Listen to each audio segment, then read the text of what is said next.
বর্তমানে কাকরাইলে থাকি। সেই সুবাদে আনোয়ারের সাথে আবার রাত্রে মাঝে মাঝে একসাথে হাঁটতাম, অনেক সময় রাত্রে ডিনার করতাম আনোয়ারের সাথে। এটা আমার স্মৃতি।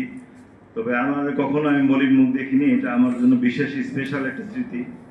আমার সাথে কখনো এরকম মলিন মুখ দেখিনি, সবসময় হাসি মাখা মুখ।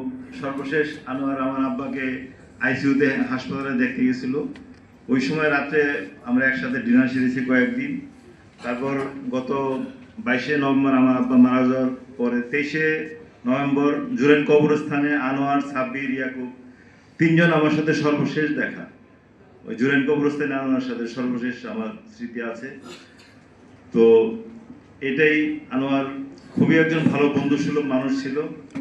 তার সাথে যারা আমরা মিশেছি, আমরা যেহেতু 85-র একই সাথে একই সেন্টারে পাশাপাশি একই এলাকার স্কুল থেকে পাশ করেছি, তো সেই সুবাদে আনোয়ার জন্য আমরা সবসময় একটা রিকোয়েস্ট যে বন্ধু যখনই আনোয়ারকে মনে করবে তোমরা পক্ষে আল্লাহর কাছে আনোয়ারের মাগফিরাতের জন্য দোয়া করবা।